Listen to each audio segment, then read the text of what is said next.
Things are not going well at the Daily Wire. They're losing talent, laying off staff, and their CEO, Jeremy Boring, has resigned. With all the rumors swirling around the company, I think it's a good time to take a look at how they got here and just how bad things may be. Let's start with the beginning. The Daily Wire launched back in 2015 from the humble beginnings of being cooked up in Jeremy Boring's pool house. Boring and Ben Shapiro would start the Daily Wire through their LLC, Bentkey Ventures. The Daily Wire found early success marketing its content on Facebook, where Ben Shapiro in particular gained a large following. The outlet got massive engagement for its articles, often dwarfing news outlets like CNN and HuffPost. However, an investigation by Popular Information detailed how much of this engagement was driven by sock puppet accounts that hid their affiliation with the Daily Wire to help spread their stories. Although it violates Facebook's terms of service to do that, the Daily Wire didn't face any real penalties after they were exposed, aside from being asked to mark accounts with names like American Patriot and America First as being run by their company. The Daily Wire also saw growth in podcasting and on YouTube, in part through their aggressive marketing strategy, which included a large number of paid ads. And over time, they began to develop a loyal audience. They later launched a subscription service where they provided members with exclusive material. And for the first few years, things were looking very rosy for the company. By 2022, the Daily Wire seemed to be reaching its peak. They celebrated by renaming their subscription service Daily Wire Plus, and it had gained hundreds of thousands of new subscribers throughout that year. According to Jeremy Boring, revenue figures were projected to be reaching $200 million.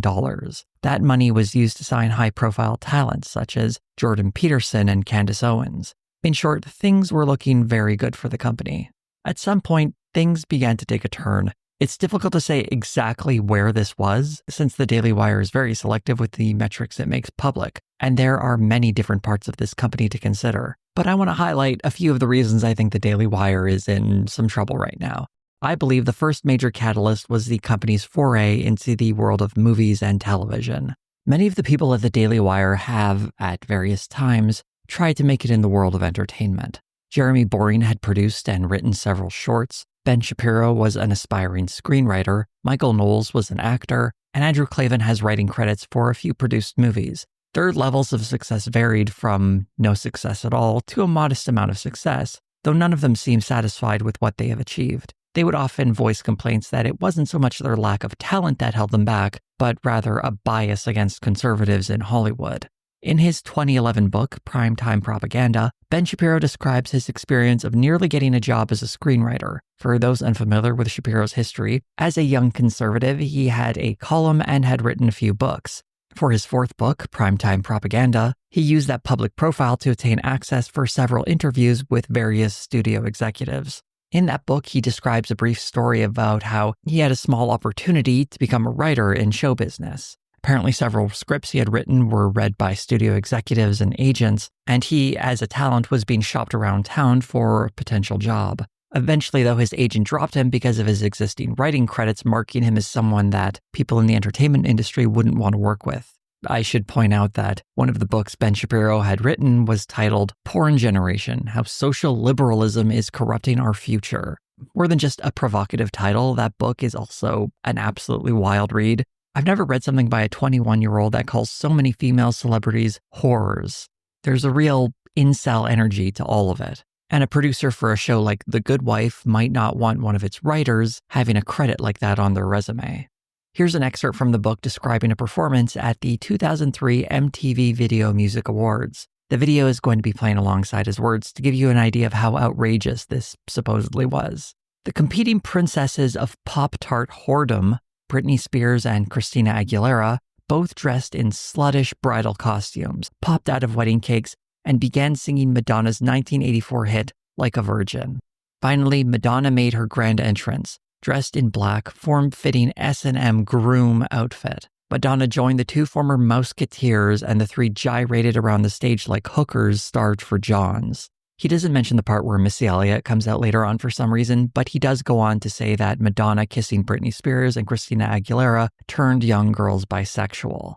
I feel like I have to mention that Ben Shapiro here has the ghost of a point when it comes to how women are sexualized in entertainment, but his solution isn't about empowering women. Rather, he calls them whores and says they should promote heterosexual sex after marriage. The irony of this origin story, though, is that Ben Shapiro had more of an opportunity in Hollywood than so many other aspiring writers. He had meetings with former studio executives and offers to develop a pilot. Getting an agent to read your script, never mind being brought on as a client, is a major, major opportunity. What Ben Shapiro never acknowledges is that it was his public profile as a conservative writer that got him these meetings with executives to begin with, starting him on this whole journey through Hollywood. That same public profile being his undoing seems to be lost to him. It wasn't the private ideas in his head, but the very public positions he was taking as a writer. Here's an excerpt from the Primetime Propaganda book. The quote here comes from an agent telling Ben he can't work with him. I don't know if this is a direct quote or if this is simply Ben Shapiro citing something from his memory. Listen, I have no problem with your politics. It's just that my agent started sending your sample around and it got to a producer on one of the shows. He said that he knew who you were and that he'd never work with you. The whole reason I'm even dealing with you is because your writing has that sparkle. But let me get back to you. Because it needs to be said, Ben Shapiro's creative writing is not good. I've done 2 videos on that already. Give those a watch if you want to learn more. I'm dubious about the second half of this quote, but the first half does reveal that it was him, specifically Ben Shapiro, not generic conservative, that was being rejected. It is interesting how Ben Shapiro, when he's rejected, doesn't look at his own personal choices that may have led to that decision, but instead retreats to this identity label he can use to pretend as if he's some kind of persecuted class.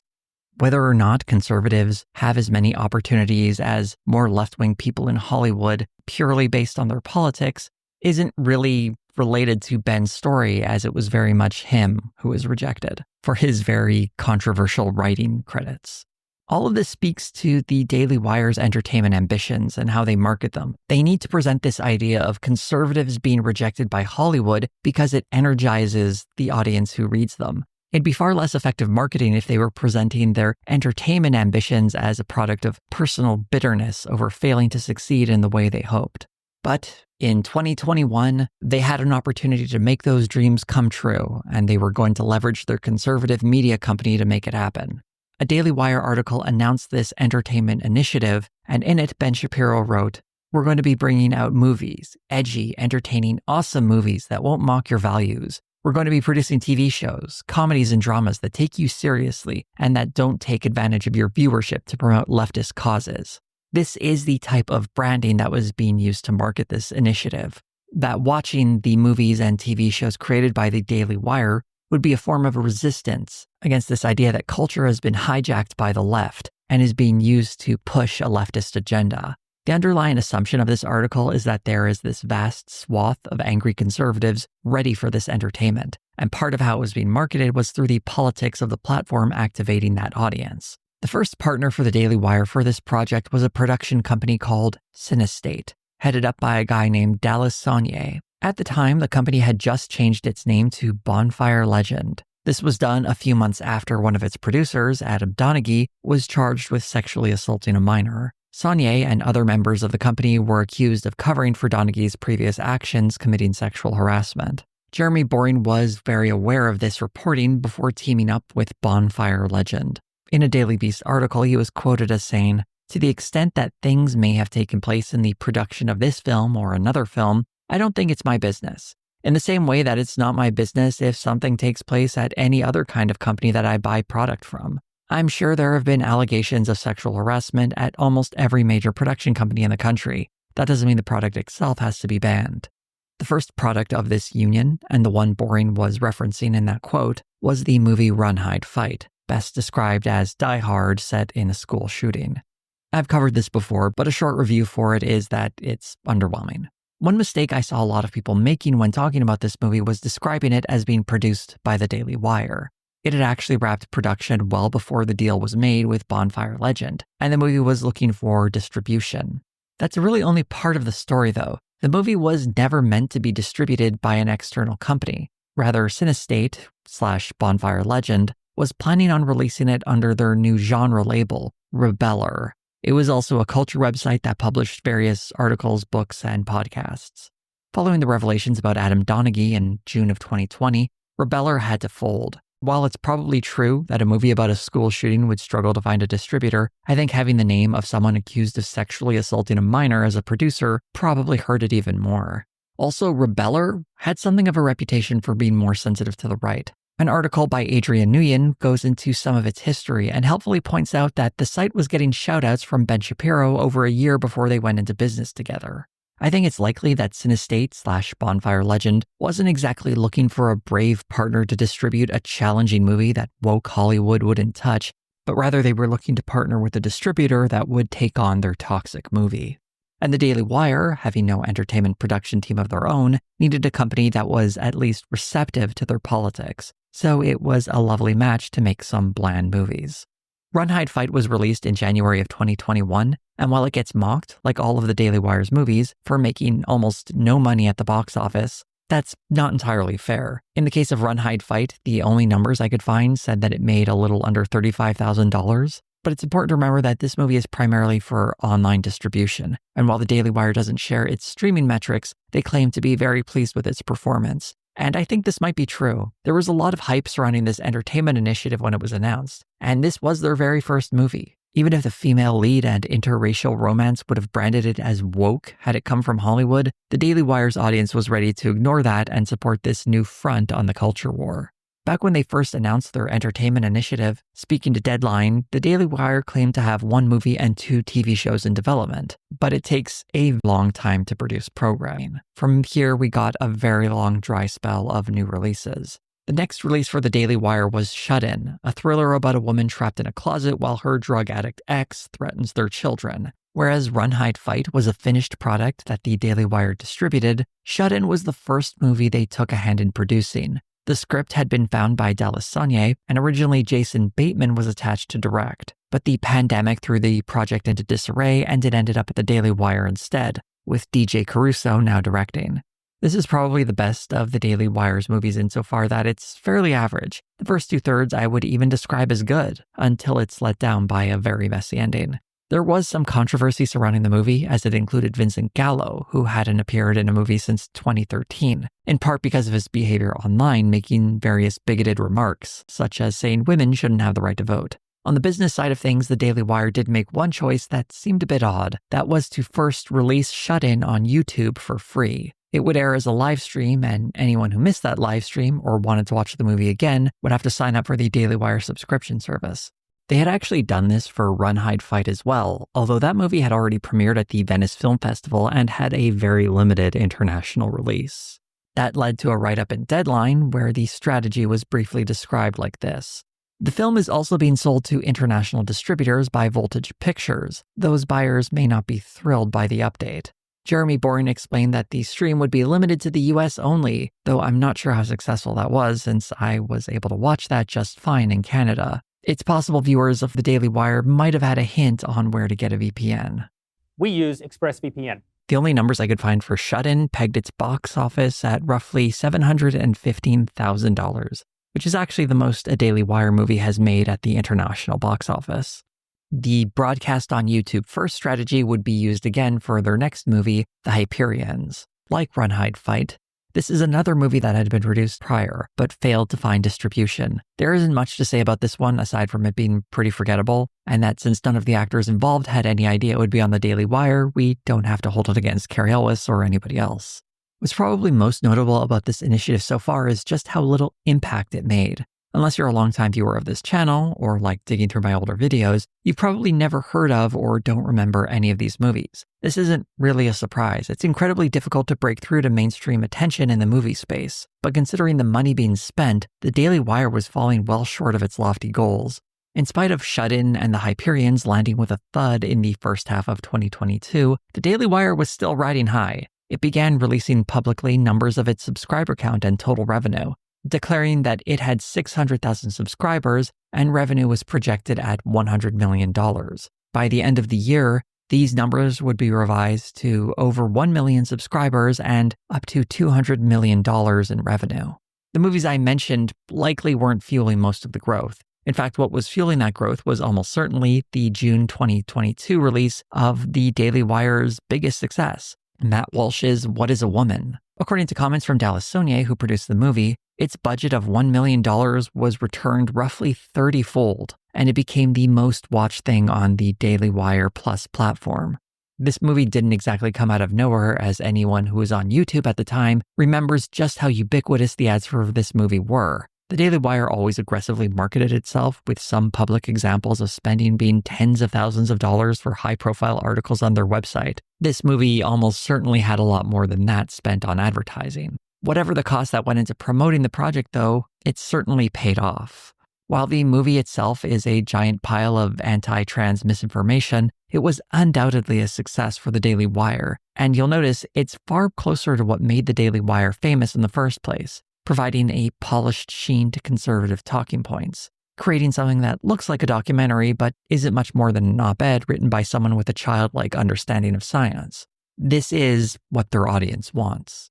On the other hand, there was another June 2022 release from the Daily Wire that was far less successful, the movie Terror on the Prairie, starring Gina Carano. This Western was meant to be Carano's big debut in a starring role following her dismissal from Disney after she compared being conservative in America to being Jewish in 1940s Germany. Carano had made those remarks in 2021 and was quickly signed by the Daily Wire to star in 2 movies for them.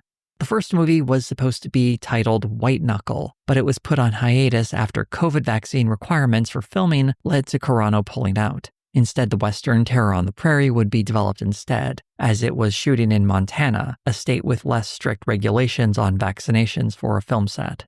The deal the Daily Wire made with Carano seems to have been a very bad one. Aside from her Western making almost no impact, the cost of starting up production on another movie, only for Carano to cancel because of vaccine requirements, was a complete waste of money, especially since the movie was never made at all. The juxtaposition of Terror on the Prairie and What is a Woman say a lot about this company, though. One was an attempt to make a mainstream feature, the other a pseudo-documentary for their conservative base. The first movie was a flop, the other was a success. It should have been a hint as to what path the Daily Wire should be focusing on. Instead, they would continue to try walking down both. At the end of June, the Daily Wire hosted a massive presentation where they announced Daily Wire Plus, a rebranding of their subscription service, I suspect to sound like Disney Plus. The initiative included a new deal with PragerU and signing Jordan Peterson as a talent. This event, hosted at this large theater, was the Daily Wire at its peak. Its subscriber count had nearly doubled that year, and its revenue was following in suit. Immediately using all that money to expand seemed like a great idea, but they vastly overestimated their ability to grow.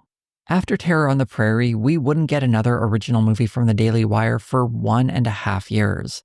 And so far, it's the only one we've gotten since then. And that's the movie Lady Ballers. This anti-trans movie is the most cynical admission of what the Daily Wire's entertainment division would devolve into, playing to a conservative audience as the Daily Wire staff act out their Hollywood ambitions. The animated series Mr. Bertram is more of the same. While earlier efforts were mostly forgettable, these newer ones are outright embarrassing. It's a clear example of amateurs producing long, boring comedies about sad men giving off intense divorced guy energy. That being said, though, in the case of Lady Ballers, Jeremy Boring would describe it as the second most watched piece of content on Daily Wire Plus. As miserable as that movie may be, much like What is a Woman, it reflects what this particular audience wants. And it's very different from that attempt to reach the mainstream that were initially part of the Daily Wire's entertainment initiative. I never would make a movie for political purposes. I feel like movies have been political for generations, but I feel like when things get overtly political or agenda pushing, I tend to believe that it hurts the artwork. Had this been the Daily Wire's game plan from the get-go, I think things would have gone very differently. But as it stands, they spent a lot of money to get where everyone imagined they were going to go in the first place. But while these movies and TV shows could be considered a modest failure, there was one major entertainment initiative that was a far bigger failure for the Daily Wire, and that's its kids' entertainment strategy. This was announced back in March of 2022 as the Daily Wire bravely declared it would invest $100 million over the course of 3 years to create kids programming. Much like their earlier entertainment initiative, this was also marketed as entertainment that didn't include leftist messages that were attempting to brainwash people. To succeed in our effort to create a true news and entertainment alternative for the millions of Americans who are tired of the hegemony of the woke giants that want to preach radical race and gender theory to our kids, we're not here to teach the kids in the guise of entertainment. This is entertainment with a capital E. Rob Schneider is a true entertainer. After this announcement, it would be a year and a half, October of 2023, before we saw this kids streaming service, Bent Key, come to fruition.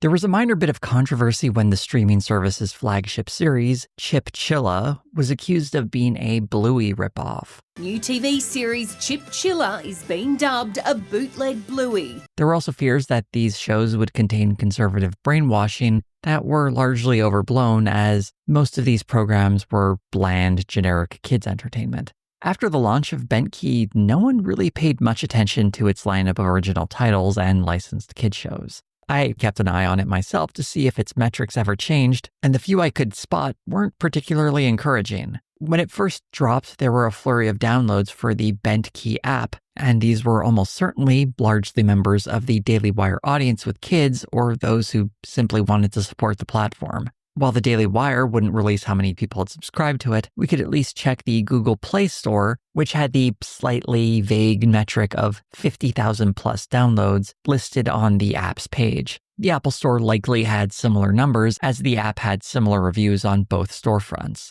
It would be over a year before that number went from 50,000 plus downloads to 100,000 plus downloads. In all likelihood, there are probably less than 400,000 downloads for this service, and we have no idea how many of those free downloads led to someone actually purchasing a $100 annual subscription. Even if every single person who downloaded the Bent Key app purchased a $100 subscription, that still wouldn't even reach half of the 100 million that was pledged for the service. But the real kicker here is that these numbers and estimates I'm giving are way too generous. Because while it's true it does cost $100 for new subscribers who are getting Bent Key for the first time, if someone is an existing Daily Wire Plus subscriber, they got Bent Key for free. With Bent Key's download numbers dwarfing the subscriber count of Daily Wire Plus, we can only really guess at how many Daily Wire Plus subscribers got Bent Key, but I imagine since they were the first ones to hear about it and most of the downloads for this service seem to come in its first month, most people who are using this service aren't paying for it.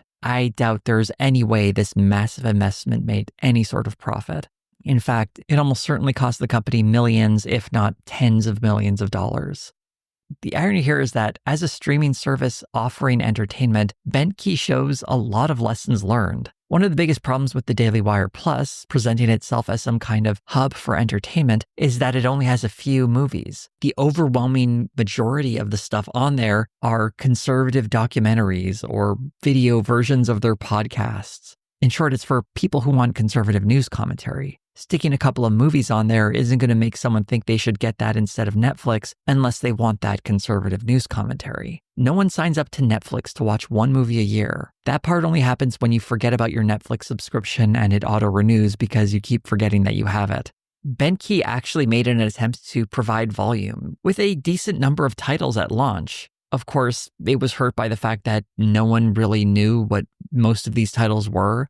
And with services like Disney Plus actually having shows and movies parents have heard of, there's no reason to take a chance on a streaming service with shows that have no cultural footprint in your primary market of the United States. The one high-profile show they did eventually add to the Bent Key service was the original G.I. Joe cartoon, which is something people have at least heard of, although it seems like it's more for dads looking to relive their childhood than something a kid would be into.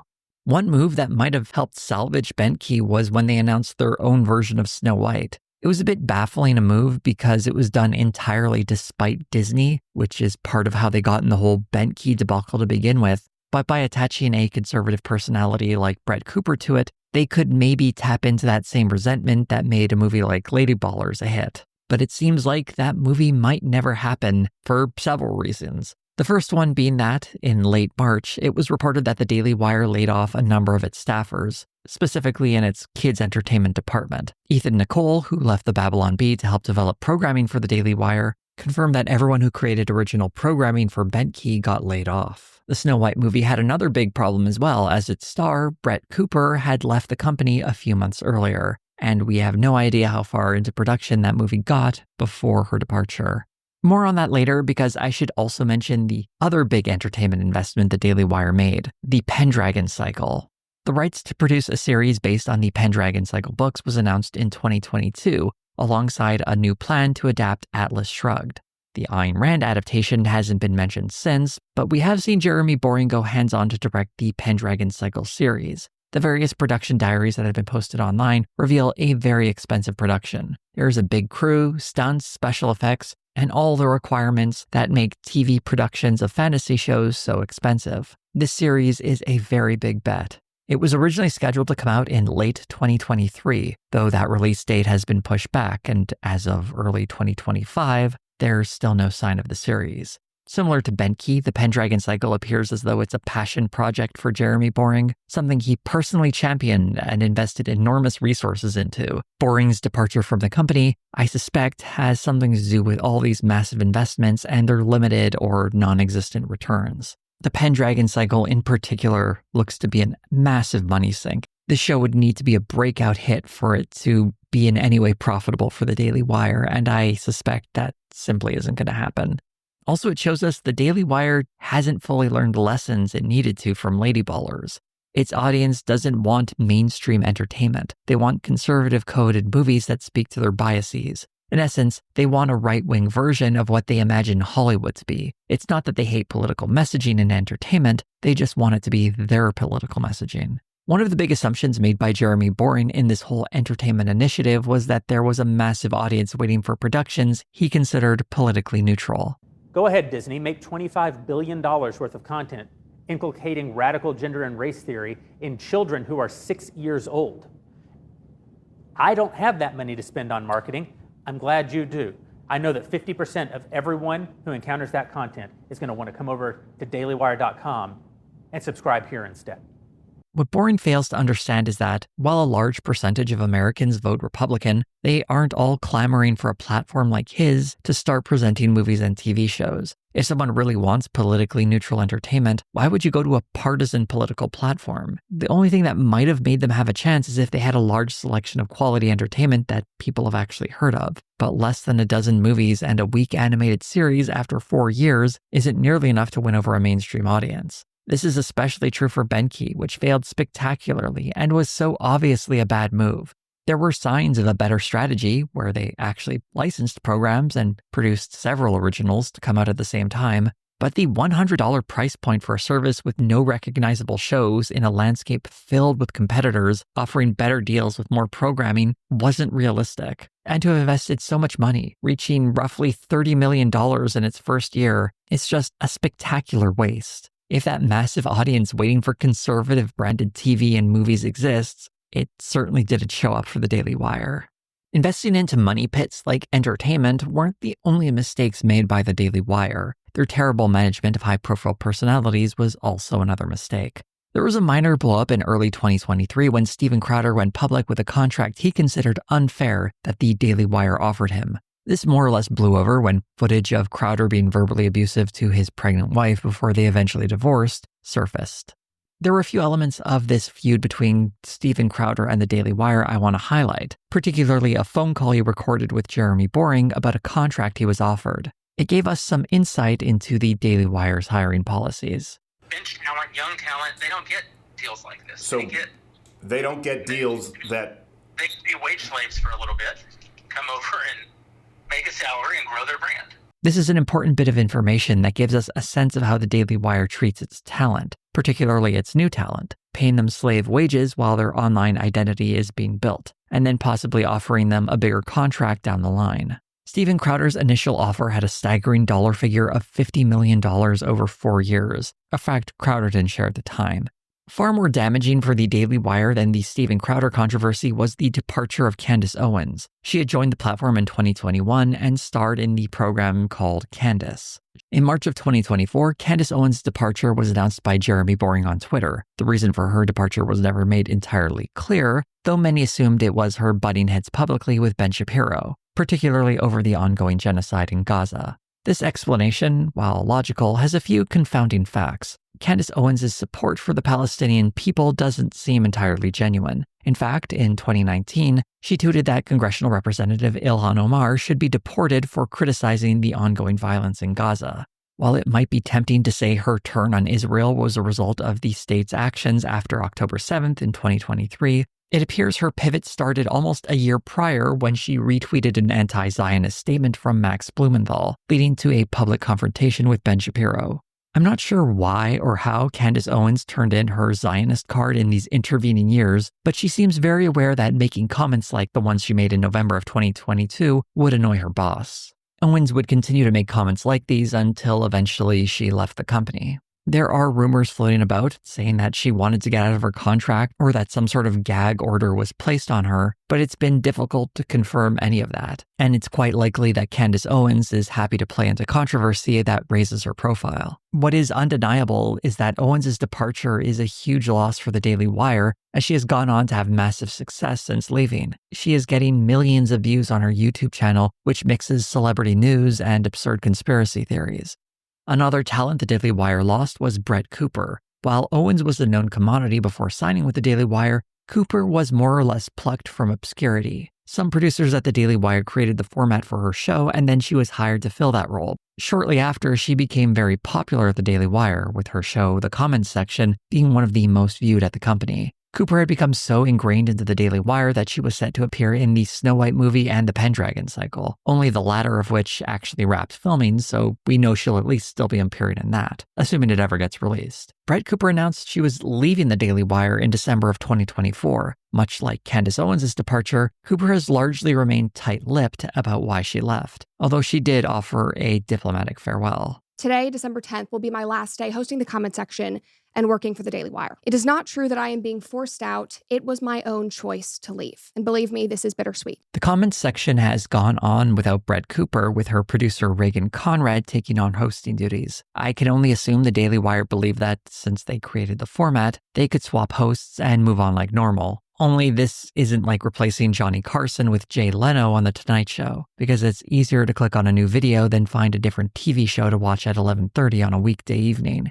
The response to Conrad has been very hostile, with lots of nasty comments and a huge drop-off in views. And undoubtedly, the comments section is a shell of what it once was. This cynical host swap is very much what you'd see on Fox News or some other traditional media outlet, completely misunderstanding the digital space and the importance of personalities. What's funny about Brett Cooper's goodbye is she expresses this vague desire for new challenges and new endeavors. I am ready to take on a new direction, both personally and professionally. This means new challenges and new endeavors, which I will share with you soon. Apparently, this means starting a YouTube channel where she is doing more or less the exact same show, but probably keeping more of the money. Much like Candace Owens, Brett Cooper started her own independent show and is racking up some very impressive numbers, mostly talking about celebrity culture with an embedded right-wing framing. The Daily Wire must look at these numbers and regret their mistake in letting Cooper go. Whatever she might have been asking for, they probably should have paid it. I can't help but think about the contract the Daily Wire offered Steven Crowder, and I wonder if Candace Owens and Brett Cooper noticed it too.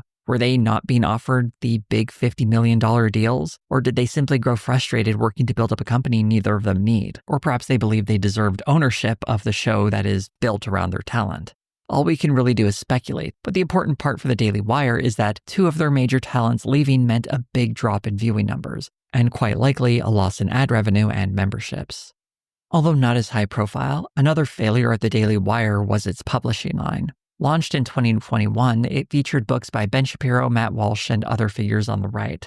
Although most of its books you probably wouldn't recognize, you might at least be familiar with the Johnny the Walrus children's book that Matt Walsh published, one of the few successes for the line. It eventually closed up in August of 2024. Alyssa Cordova, who was leading the imprint, spoke to Semaphore and said, "Daily Wire was actually quite successful with the books we did publish by industry standards, but traditional book publishing is high effort and low margin and doesn't make sense for the pace of our business right now." The article goes on to highlight comparative sales between traditional publishers and conservative upstart publishers, showing how most of the titles offered by conservative publishers in the last few years have struggled to find the same level of success as books by conservative authors coming from traditional publishers. Cordova was reportedly part of the layoffs that hit the Daily Wire in March, though she would later clarify that she voluntarily resigned. This small failure represents one thing that I think is actually kind of neat about the Daily Wire, and that's its tendency to try out weird and different things. What other media company lets its hosts sell board games they make, advertise novelty cigar brands, start a random sports channel, sell weirdo plushies or candles that smell like a monastery? But the reason most companies don't do this is because it's obviously a huge waste of money, because it's hard to find an audience that wants to buy and watch all of this.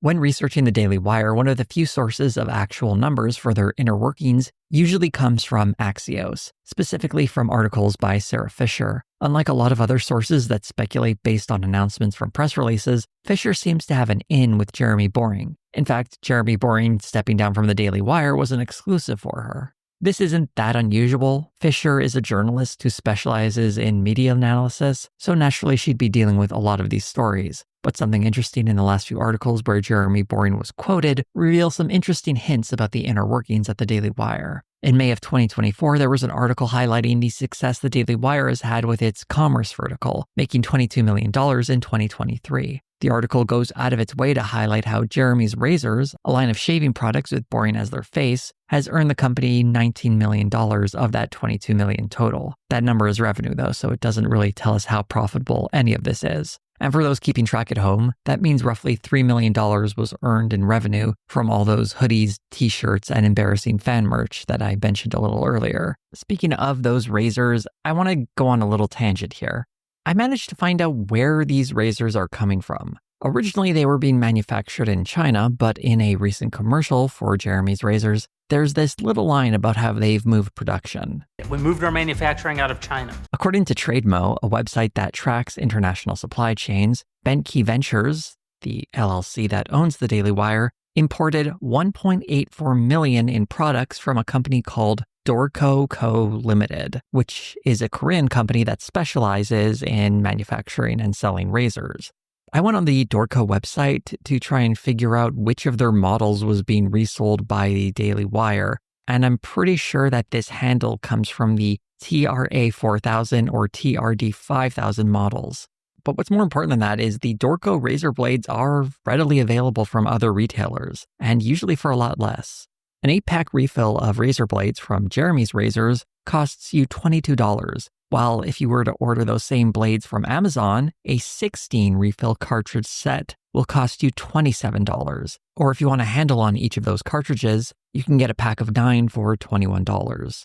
Or if it's very important for you to support the Daily Wire, I guess you can spend way more money buying those 8-pack refills.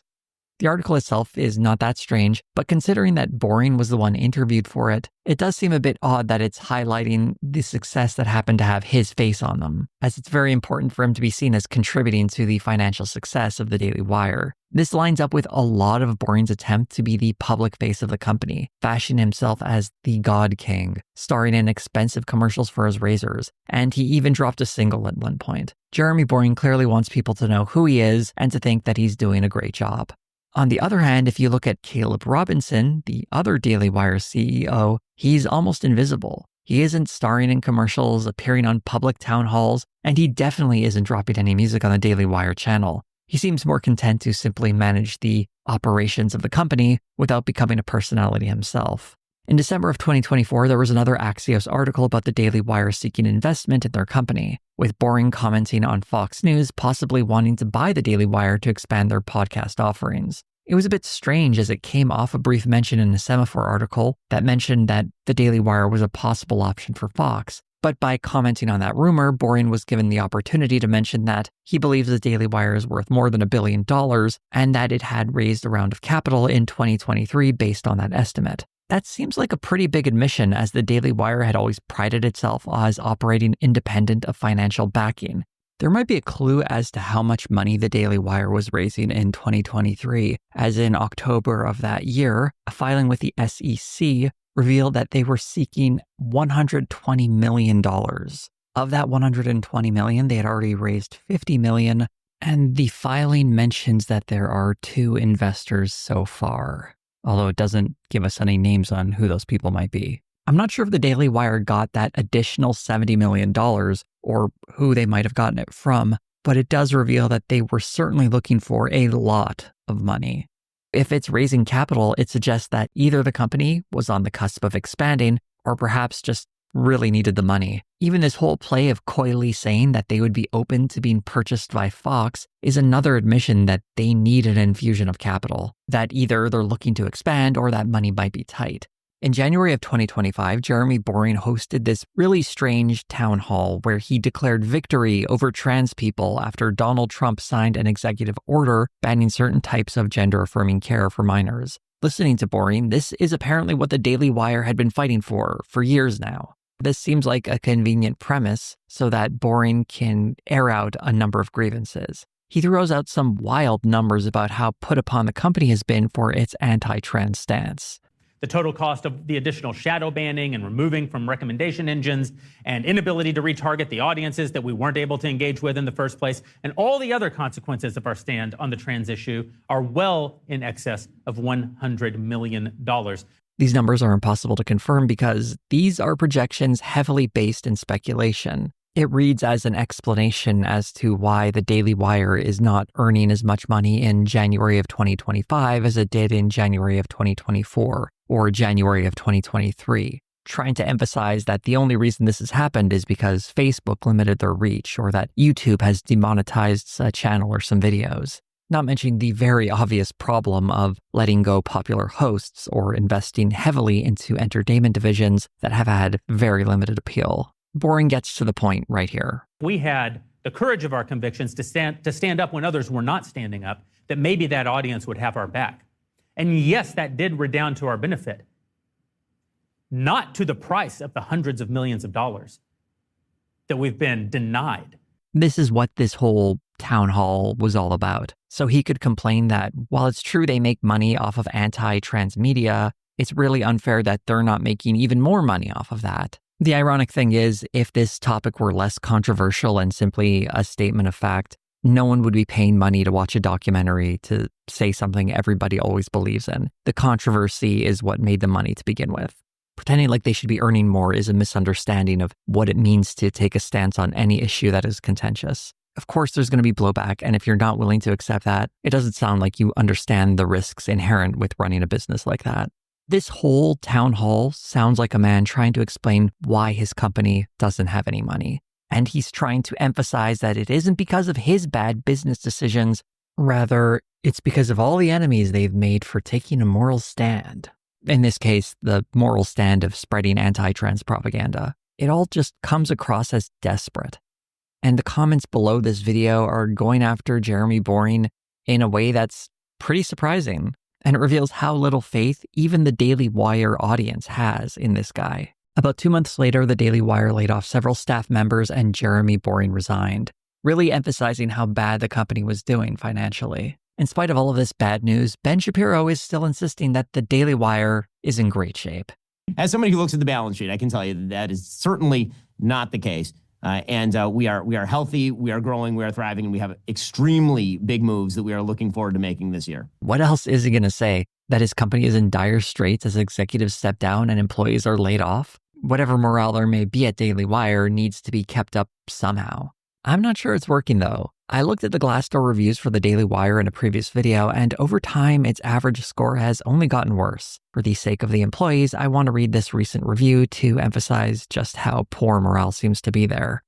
Pros: trauma bonding with your coworkers. Cons: the VP of Member Experience made employees participate in a 9/11 game of hangman during a mandatory meeting. Leadership and HR is completely corrupt. Bad leaders stay in power through blackmail on executives' talent, constantly outsourcing to the Philippines for cheaper labor. This company does not uphold any values that are spoken about on their shows. The only god here is money and power.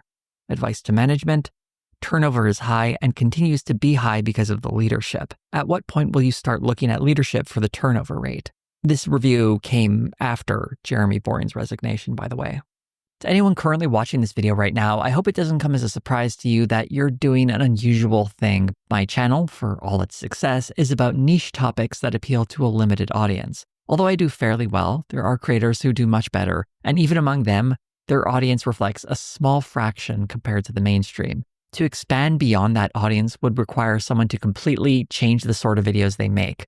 What the Daily Wire failed to realize is that they have the exact same problem. Their audience is definitely much bigger than mine. That is certainly the truth. enough to give them money to mess around with and try to make those movies themselves, but ultimately they are still serving a niche. Conservatives who are so politically engaged that they regularly watch Ben Shapiro or Matt Walsh. There are enough people like that to keep a more modest conservative media company afloat, but certainly not enough to create a company that was hoping to one day rival Disney or some other major production company. They were grossly overestimating the power of their reach and how compelling their ideas are. And now it looks like they are in some trouble. That said, I don't really think the Daily Wire is destined for ruin. It's certainly at a low point, even if Ben Shapiro tries to say otherwise. But one major asset conservative media companies have is a nearly endless number of backers willing to open their wallets to keep things going.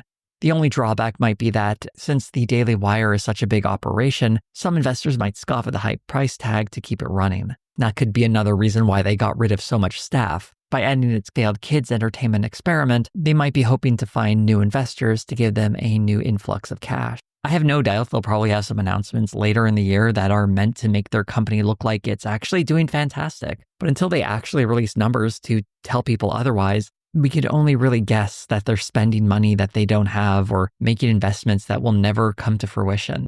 Regardless, I'll try to keep a close eye on the company just in case they do have a reversal of fortunes and suddenly are doing much better than they appear to be at this moment. I'll probably have that update when the company finally drops the Pendragon cycle because I still think that thing might actually come out at some point. I don't think a company spending millions upon millions of dollars on its production are going to let it just sit on a shelf. If anyone from the Daily Wire is watching this and wants some advice about how they can turn their fortunes around so the company won't go broke, I would suggest you guys consider going woke.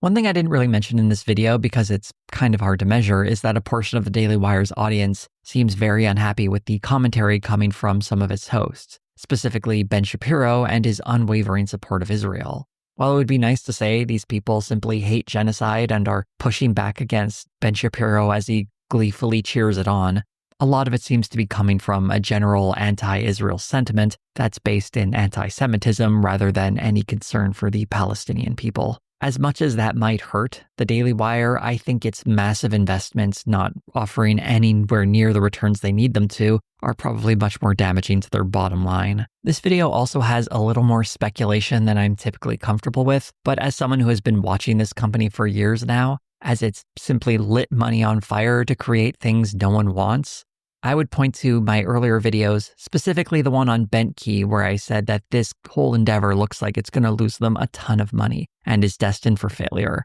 And I'm curious to how this is going to turn out, though, because while I think it's probably going to get worse before it gets better, it's always possible that things could turn around if something dramatic happens. If you'd like to see something dramatic happen on this channel, such as more great videos like this one, do consider becoming a member or a patron like the lovely people whose names you see scrolling up the screen here. You'll get early access to videos, your name in the credits, and exclusive little bonuses I throw in now and again. If you would like to support this channel in a non-monetary fashion, though, you can like, comment, subscribe, hit the bell for notifications, or share this video on social media.